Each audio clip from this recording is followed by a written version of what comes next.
শুভ সন্ধ্যা। এবছর 25শে ডিসেম্বরে আমি দুটো চার্চ ভিজিট করতে গেছিলাম। আমাদের বাড়ির সামনে অনেক চার্চ রয়েছে, তো 25শে ডিসেম্বর কোনো না কোনো চার্চে আমরা যাই। এবার ভাইজ্যাগের ওয়েদারটা খুব খারাপ ছিল। 25শে ডিসেম্বর সন্ধ্যে থেকে আমাদের এখানে ওয়েদারটা একটু ভালো হয়, মানে 25শে ডিসেম্বরের সকাল পর্যন্ত মেঘলা বৃষ্টি, সে একেবারে বিতিকিচ্ছিরি অবস্থা।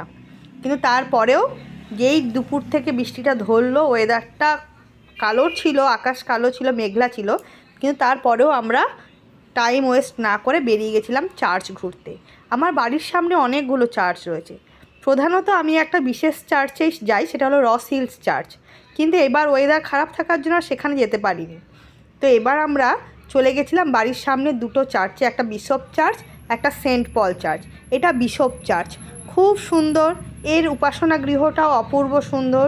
আর এইটা বাইরের ডেকোরেশনটা, যেখানে আমরা দাঁড়িয়ে দাঁড়িয়ে ছবি তুলছিলাম।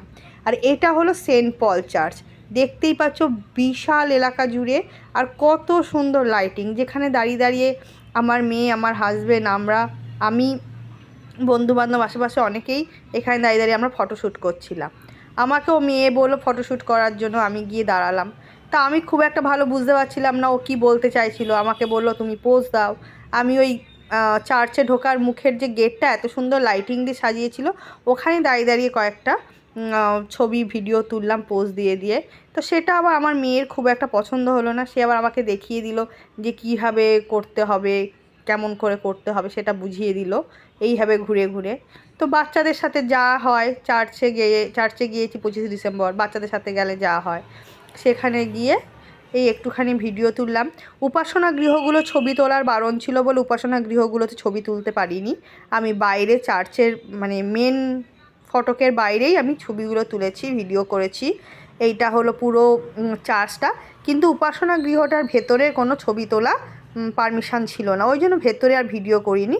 ভেতরে গিয়ে জাস্ট প্রভু যিশুর কাছে প্রার্থনা করেছি, সবাইকে শান্তিতে রেখো, সুস্থ রেখো, সারা পৃথিবীতে যে অশান্তির আগুন জ্বলে উঠছে সেগুলো থেকে আমাদের মুক্তি দিও, আর সবার সুস্থতা কামনা করেছি।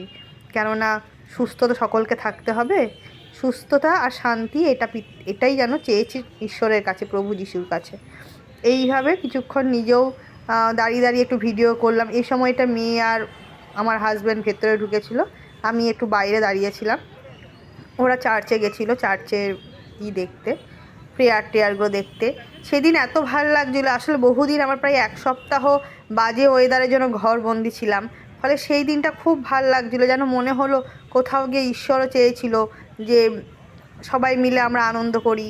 তাই সন্ধেবেলাটা বেরিয়ে সবাই মিলে আমরা হই হই করতে করতে গেছিলাম। চারদিকে কত লোকারণ্য, আর যেহেতু ভাইজ্যাগে তেলেগু ভাষাভাষী মানুষ বেশি, সেখানে প্রচুর বাঙালিও পেয়েছিলাম। এবার বাড়ি ফিরে এসে আমার হাজব্যান্ড একটা কেক নিয়ে এসেছিলো, পাম কেক। 25শে ডিসেম্বরে কেক খাওয়ার মজাই আলাদা। তো ওই মেয়েকে সান্টা ক্লজের টুপিটা পরিয়ে আমরা কেক কেটে সেলিব্রেশন করতে শুরু করলাম। এবার আপনারা বলুন, আপনারা 25শে ডিসেম্বর কে কেমনভাবে কাটিয়েছেন, কী কেমনভাবে সেলিব্রেশন করেছেন? নিশ্চয়ই কেক কেটেছেন, জানাবেন কিন্তু কেমন সেলিব্রেশন হলো। আমরা খুব আনন্দ করেছি, খুব এনজয় করেছি। আমি আর আমার মেয়ে এখানে সেলিব্রেশন করছি, কেক কাটছি। হ্যাঁ, সবাইকে 25শে ডিসেম্বর ক্রিসমাসের অনেক অনেক আনন্দ। যদিও ভিডিওটা 2 দিন পরে পোস্ট করছি, কিন্তু খুব এনজয় করছি। সবাই ভালো থাকবেন, টাটা।